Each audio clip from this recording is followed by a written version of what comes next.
ಕೊರಗಜ್ಜ ಸೇವಾ ಸಮಿತಿ ಮತ್ತು ಮಹಿಳಾ ಸೇವಾ ಸಮಿತಿ ಇದರ ಹಾಗೂ ಏನಪ್ಪಯ್ಯ ಹೋಮಿಯೋಪತಿ ಮೆಡಿಕಲ್ ಕಾಲೇಜ್ ಇದರ ಜಂಟಿ ಆಶ್ರಯದಲ್ಲಿ ಇವತ್ತೊಂದು ಉಚಿತ ವೈದ್ಯಕೀಯ ತಪಾಸಣಾ ಶಿಬಿರ ಇವತ್ತು ಹಮ್ಮಿಕೊಂಡಿದ್ದೇವೆ.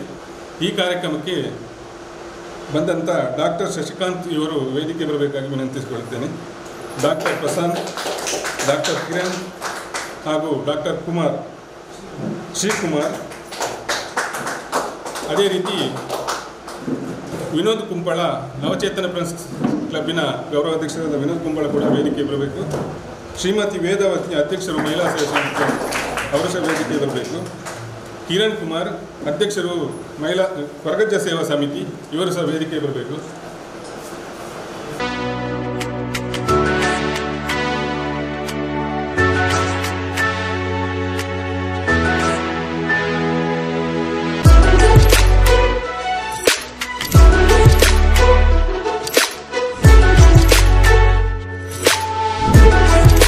ಅತಿಥಿಗಳನ್ನು ನಾವು ಅವರನ್ನು ಸ್ವಾಗತಿಸುವುದು ನಮ್ಮೆಲ್ಲರ ಆದ್ಯ ಕರ್ತವ್ಯ.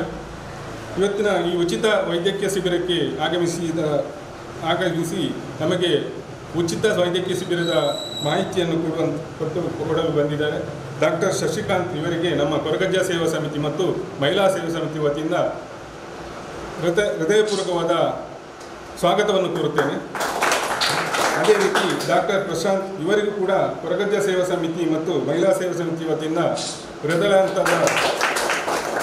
ಸ್ವಾಗತವನ್ನು ಕೋರುತ್ತೇನೆ. ಅದೇ ರೀತಿ ಕಿರಣ್, ಇವರಿಗೂ ಕೂಡ ನಮ್ಮ ಕೊರಗಜ್ಜ ಸೇವಾ ಸಮಿತಿ ಹಾಗೂ ಮಹಿಳಾ ಸೇವಾ ಸಮಿತಿ ವತಿಯಿಂದ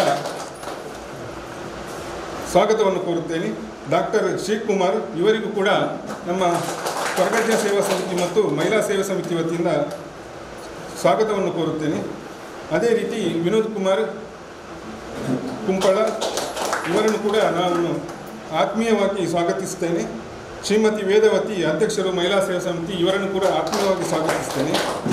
ಕಿರಣ್ ಕುಮಾರ್, ಅಧ್ಯಕ್ಷರು ಕೊರಗಜ್ಜ ಸೇವಾ ಸಮಿತಿ, ಇವರನ್ನು ಸಹ ಆತ್ಮೀಯವಾಗಿ ಸ್ವಾಗತಿಸ್ತೇನೆ. ಅದೇ ರೀತಿ ಏನಪ್ಪಯ್ಯ ಪ್ಯಾರಾಮೆಡಿಕಲ್ನ ಎಲ್ಲ ಸ್ಟಾಫ್ ಸಿಬ್ಬಂದಿ ವರ್ಗದವರನ್ನು ಸಹ ನಾನು ಆತ್ಮೀಯವಾಗಿ ಸ್ವಾಗತಿಸ್ತೇನೆ.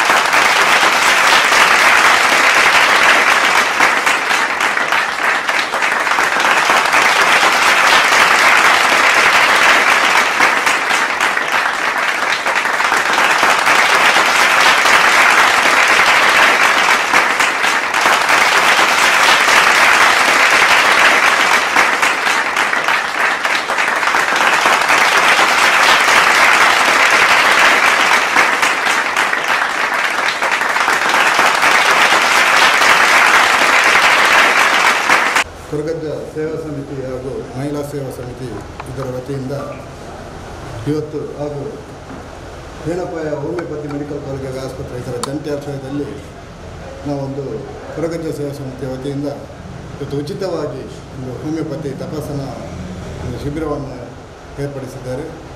ಮೊದಲಾಗಿ ಕೊರಗಜ್ಜ ಸೇವಾ ಸಮಿತಿಯ ಹಾಗೂ ಮಹಿಳಾ ಸಮಿತಿಯ ಎಲ್ಲ ಸದಸ್ಯರಿಗೂ ಅಭಿನಂದನೆ ಸಲ್ಲಿಸ್ತೇನೆ. ಈ ಭಾಗದ ಜನರಿಗೆ ಸಹಾಯವಾಗುವ ರೀತಿಯಲ್ಲಿ ಈ ಒಂದು ಕಾರ್ಯಕ್ರಮವನ್ನು ಹಮ್ಮಿಕೊಂಡು ಬಂದಿದ್ದಾರೆ. ಇದಲ್ಲದೆ ನಮ್ಮ ಕೊರಗಜ್ಜ ಸೇವಾ ಸಮಿತಿಯಿಂದ ಹಲವಾರು ಈ ಒಂದು ಊರಿನ ಜನರಿಗೆ ನೆರವಾಗುವ ರೀತಿಯಲ್ಲಿ ಕಾರ್ಯಕ್ರಮವನ್ನು ಹಮ್ಮಿಕೊಂಡು ಬರುತ್ತಿದ್ದಾರೆ. ಇವತ್ತು ನಮ್ಮ ಈ ಹೋಮಿಯೋಪತಿಯ ಒಂದು ಉಪಯೋಗವನ್ನು, ಉಚಿತ ತಪಾಸಣೆ ಹಾಗೂ ವೈದ್ಯಕೀಯ ಹೋಮಿಯೋ ಚಿಕಿತ್ಸೆಯ ಒಂದು ಉಪಯೋಗವನ್ನು ಈ ಊರಿನ ಜನರು ಹೆಚ್ಚಿನ ರೀತಿಯಲ್ಲಿ ಪಡೆದುಕೊಳ್ಳಬೇಕಾಗಿ ವಿನಂತಿಸುತ್ತಾ ಮಗದೊಮ್ಮೆ ನಮ್ಮ ಕೊರಗಜ್ಜ ಸೇವಾ ಸಮಿತಿ ಹಾಗೂ ಮಹಿಳಾ ಸೇವಾ ಸಮಿತಿಯವರಿಗೆ ಅಭಿನಂದನೆ ಸಲ್ಲಿಸ್ತೀನಿ. ಕ್ಷಯರೋಗ ಬಗ್ಗೆ ನಾನು ಸ್ವಲ್ಪ ಒಂದು 5 ಮಿನಿಟ್ ಮಾತಾಡ್ತೇನೆ. ಅಂದರೆ ಕ್ಷಯರೋಗ ಅಂದರೆ ಏನು, ಆಮೇಲೆ ಹೇಳಿ ಕ್ಷಯರೋಗ ಹೇಗೆ ಹರಡುತ್ತೆ, ಆಮೇಲೆ ಇದನ್ನು ಯಾವ ಥರ ನಾವು ಅದನ್ನು ಟ್ರೀಟ್ಮೆಂಟ್ ತೊಗೋಬಹುದು, ಇದೆಲ್ಲವೂ ನಾನು ಒಂದು 5 ಮಿನಿಟ್ಸಲ್ಲಿ ಹೇಳ್ತೇನೆ. ಅಂದರೆ ಅದು ನಿಮಗೆ ಒಳ್ಳೆಯದಾಗ್ತದೆ, ಅದನ್ನು ನಾವು ವಿಚಾರ ಮಾಡೋಣ. ನೆಕ್ಸ್ಟ್ ಟ್ಯೂಬರ್ಕ್ಯುಲೋಸಿಸ್ ಕ್ಷಯರೋಗ ಹರಡುವುದಕ್ಕೆ ಕಾರಣ ಅಂದರೆ ಒಂದು ಮಣ್ಣು ಮನುಷ್ಯ ಅವನಿಗೆ ಅದು ಟ್ಯೂಬರ್ಕ್ಯುಲೋಸ್ ಆಗಿರ್ತದೆ, ಅವನು ಕಮ್ಮಿದಾಗ ಅಥವಾ ಅವನು ಸೀದಾಗ ಅಥವಾ ಜೋರಾಗಿ ಮಾತಾಡುವಾಗ ಅವನ ಬಾಯಿಂದ ಅಥವಾ ಮೂಗಿಂದ ಬರೋ ಡ್ರಾಪ್ಲೆಟ್ಸ್ಗಳನ್ನ ಇರ್ತದಲ್ಲ, ಅದರಿಂದ ಇನ್ನೊಬ್ಬರಿಗೆ ಅದು ಹರಡುತ್ತದೆ. ಓಕೆ, ಸೊ ಅದನ್ನು ತಡೆ ಹಿಡಿದು ಶುದ್ಧ ಏನಂದರೆ ಸ್ವಲ್ಪ ದೂರ ಆಗಿರಬೇಕು. ಯಾಕೆಂದರೆ ಹೇಳಿದಾರಲ್ಲ ಡಿಸ್ಟೆನ್ಸ್ ಮೇಂಟೈನ್ ಮಾಡಿ, ಆ ಥರನೇ ಅಲ್ಲೂ ಕೂಡ ಮಾಡಲೇಬೇಕಾಗ್ತದೆ. ಓಕೆ, ಸೊ ಹರಡು ಕಾರಣ ಅಂದರೆ ಒಂದು ಮನುಷ್ಯ ಹರಡು ಕಾರಣ ಡ್ರಾಪ್ಲೆಟ್ಸ್ ಇದ್ದ. ಈ ಡ್ರಾಪ್ಲೆಟ್ಸ್ ಒಳಗೆ ಬ್ಯಾಕ್ಟೀರಿಯಾಸ್ ಇರ್ತದೆ, ಮೈಕೋಬ್ಯಾಕ್ಟೀರಿಯಂ ಟ್ಯೂಬರ್ಕ್ಯುಲೋಸಿಸ್ ಅಂತೇಳಿ. ಅದರಿಂದನೇ ಇದು ಕ್ಷಯರೋಗ ಹರಡುತ್ತದೆ. 1% 9% ಹರಡುತ್ತದೆ. ಸೊ ಈ ಥರ ಇದು ಲಂಗ್ ಅಂದರೆ ಟ್ಯೂಬರ್ಕ್ಯುಲೋಸಿಸ್ ಬೇಸಿಕಲಿ ಆಗೋದು ಫುಫುಸಿಗೆ, ಅಂದ್ರೆ ಏನದು ನಮ್ಮದು ಶ್ವಾಸಕೋಶ ಇರ್ತದಲ್ಲ, ಶ್ವಾಸಕೋಶ ಅದರಿಂದಲೇ ಇದು ಇನ್ಫೆಕ್ಷನ್ ಆಗ್ತದೆ, ಅದಕ್ಕೆ ಇನ್ಫೆಕ್ಷನ್ ಆಗ್ತದೆ. ಸೊ ಒಮ್ಮೆ ಶ್ವಾಸಕೋಶ ಇನ್ಫೆಕ್ಷನ್ ಆತಂದರೆ ಸೊ ತುಂಬ ಹಲವಾರು ಸಮಸ್ಯೆಗಳು ಬರ್ತವೆ. ಫಾರ್ ಎಕ್ಸಾಂಪಲ್ ಉಸಿರಾಡೋಕ್ಕೆ ತೊಂದರೆ ಆಗ್ತದೆ, ಆಮೇಲೆ ಕೆಮ್ಮು ಬರ್ತದೆ, ಕೆಮ್ಮುದಲ್ಲಿ ರಕ್ತ ಬರ್ತದೆ, ಆಮೇಲೆ ಅದ್ರ ಜೊತೆ ಜ್ವರ ಬರ್ತದೆ, ಆಮೇಲೆ ವೇಟ್ ಕಡಿಮೆ ಆಗ್ತದೆ. ಇದೆಲ್ಲನೂ ಕಾರಣ ಆಗ್ತದೆ. ಇವೆಲ್ಲ ಒಂದು ಸಮಸ್ಯೆಗಳು ಬರ್ತಾ ಇರ್ತವೆ. ಓಕೆ, ಸೊ ಇದು ಬೇಸಿಕಲಿ ಕ್ಷಯರೋಗದ ಸಮಸ್ಯೆಗಳು. ನೆಕ್ಸ್ಟ್ ಸೊ ನೋಡಿ ಇಲ್ಲಿ ತೋರಿಸಿದ್ದಾರೆ ಯಾವ ಥರ ಅಂದರೆ ಸೀನು, ಕೆಮ್ಮು, ಆಮೇಲೆ ಆಚೆ ಈಚೆ ಹೂಗಳು, ಇದರಿಂದ ಕೂಡ ನಾವು ಕ್ಷಯರೋಗ ಹರಡುತ್ತದೆ. ಓಕೆ, ಸೊ ಸೀನುವಾಗ ನಾವು ಇದನ್ನು ಏನದು ಖರ್ಚಿಗೂ ಅಥವಾ ಏನಾದರೂ ಹಿಡ್ಕೊಂಡ್ರೆ ಅದರ ಕೆಮ್ಮು ಬರ್ತದೆ, ಕೆಮ್ಮದಲ್ಲಿ ಅದರ ರಕ್ತ ಬರ್ತದೆ. ಇದು ಒಂದು ಮೇನ್ ಕಾರಣ ಅದು ಟ್ಯೂಬರ್ಕ್ಯುಲೋಸಿಸ್ ಬರಲಿಕ್ಕೆ. ಓಕೆ, ಸೊ ಇದು ಕಾರಣ. ನೆಕ್ಸ್ಟ್ ಓಕೆ, ಸ್ಮೋಕಿಂಗು, ಡ್ರಿಂಕ್ಸು, ಆಮೇಲೆ ಮೀನ್ಸ್ ಆಹಾರದಲ್ಲಿ ಕಡಿಮೆ ಆಹಾರ ತಗೊಳ್ಳೋದು, ಪೌಷ್ಟಿಕ ಆಹಾರ ಇಲ್ಲದೆ ಹೋದ ಆ ಕಾರಣದಿಂದನೂ ಇದು ಅವರಿಗೆ ಜಾಸ್ತಿ ಇದು ಬರ್ತದೆ. ಯಾರು ಕುಡಿ ಜಾಸ್ತಿ ಆಲ್ಕೋಹಾಲ್ ತಗೋತಾರೆ, ಸ್ಮೋಕಿಂಗ್ ಮಾಡ್ತಾರೆ, ಅವರಿಗೆ ಇದು ಹರಡುತ್ತದೆ. ಗಂಡಸರಿಗೆ ಜಾಸ್ತಿ ಅಂತ ಹೇಳ್ಕೋಬಹುದು. ಆದರೆ ಈ ಕ್ಷಯರೋಗ ಬರೀ ಗಂಡಸರಲ್ಲಿ ಅಂದರೆ ಅವರು ಡ್ರಿಂಕ್ಸ್ ತಗೊಳ್ತಾರೆ ಅಂತ ಬರ್ಬೋದು, ಡ್ರಿಂಕ್ಸ್ ತಗೊಳ್ದೇ ಇದ್ರೂ ಸಹ ಬರ್ತದೆ ಅನ್ನೋದೊಂದು ನೆನಪಿಟ್ಕೊಳ್ಬೇಕು. ಈಗಾಗಲೇ ಹೇಳಿದ್ದು ಹರಡುವಿಕೆ, ಸೊ ಉಗುಳಿನಿಂದ ಹರಡುವುದು ಜಾಸ್ತಿ ಆಗ್ತದೆ. ಆ ಒಂದು ಕಾರಣದಿಂದ ಹೆಂಗಸರಿಗೆ ಸಹ ಬರೋದು ಚಾನ್ಸಸ್ ಜಾಸ್ತಿ. ಬರೀ ಅಂದರೆ ಹೆಂಗಸರಲ್ಲಿ ಬರುವುದು ಬರೀ ಉಗುಳಿನಿಂದ ಹರಡುತ್ತದೆ ಅಂತ ಅಲ್ಲ, ಲೈಂಗಿಕ ಸಮಸ್ಯೆಗಳಿಂದ ಸಹ ಅದು ಬರೋ ಚಾನ್ಸಸ್ ಇದ್ದೇ ಇರ್ತದೆ. ಸೊ ಮತ್ತೆ ಇದು ಈಗಾಗಲೇ ಹೇಳಿದಾಗೆ ಬರೀ ಫುಫುಸಿಗೆ ಮಾತ್ರ ಉಳಿಯೋದಲ್ಲ, ಎಲುಬಿಗೆ ಬರ್ತದೆ, ಇಲ್ಲ ಹೊಟ್ಟೆಯಲ್ಲಿ ಕರುಳಿಗೆ, ಇಲ್ಲೇ ಹೋದರೆ ಟೋಟಲ್ ಆಗಿ ಹೆಂಗಸರಿಂದು ಇಡೀ ಗರ್ಭಾಶಯಕ್ಕೆ ಮಾತ್ರ ಅಷ್ಟೇ ಅಲ್ಲದೆ ಅಂಡಾಶಯಕ್ಕೆ ಸಹ ಬರೋ ಚಾನ್ಸಸ್ ಇರ್ತದೆ. ಸೊ ಈ ಲೆಕ್ಕದಲ್ಲಿ ನಾವು ನೋಡಿದರೆ ಹೆಂಗಸರಲ್ಲಿ ಸಹ ಬರೋ ಚಾನ್ಸಸ್ ಜಾಸ್ತಿ. ಈಗ ಹೆಂಗಸರಲ್ಲಿ ನಾವು ವಿಶೇಷವಾಗಿ ಜಾಸ್ತಿ ಕಾಳಜಿ ತಗೋಬೇಕಾಗತ್ತೆ. ಕಾರಣ ಹೆಂಗಸರು ಗರ್ಭಧಾರಣೆಗೆ ಹೋಗ್ತಾರೆ, ಅವರು ಗರ್ಭಧಾರಣೆ ಇರೋವಾಗ ಕ್ಷಯರೋಗ ಆಯಿತು, ಫುಫುಸಿಗೆ ಇದ್ರೂ ಸಹ ಮಗುಗೆ ಬರೋ ಚಾನ್ಸಸ್ ಇರ್ತದೆ.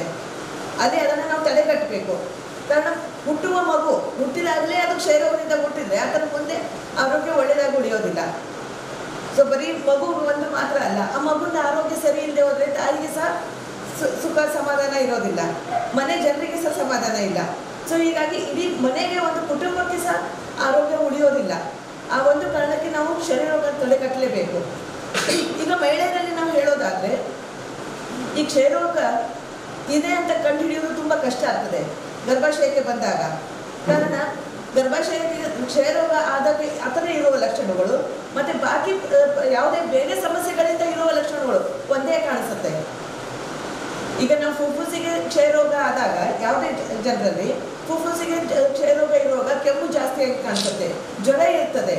ಆದರೆ ಇದು ಗರ್ಭಾಶಯಕ್ಕೆ ಇರುವಾಗ ಅಷ್ಟು ಕೆಮ್ಮು ಬರೋದಿಲ್ಲ, ಜ್ವರ ಬರೋದು ತುಂಬ ಕಡಿಮೆ.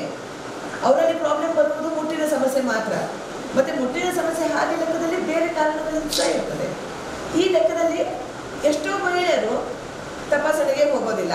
ಕೂಡ ನಾನು ಪ್ರಗತಿಯ ಸೇವಾ ಸಮಿತಿ ಮತ್ತು ಮಹಿಳಾ ಸೇವಾ ಸಮಿತಿಯ ಪರವಾಗಿ ಅಭಿನಂದನೆ ಸಲ್ಲಿಸುತ್ತಾ, ಅದೇ ರೀತಿ ನಮ್ಮ ವಿನೋದ್ ಕುಂಬಳ ಈ ಕಾರ್ಯಕ್ರಮವನ್ನು ನೆರವೇರಿಸಲು ನಮಗೆ ಅತ್ಯುತ್ತಮ ಸಹಾಯ ಮಾಡಿದಂಥ ವಿನೋದ್ ಕುಂಬಳ ಇವರಿಗೂ ಕೂಡ ನಮ್ಮ ಸಮಿತಿ ಪರವಾಗಿ ಅಭಿನಂದನೆ ಸಲ್ಲಿಸುತ್ತೇವೆ.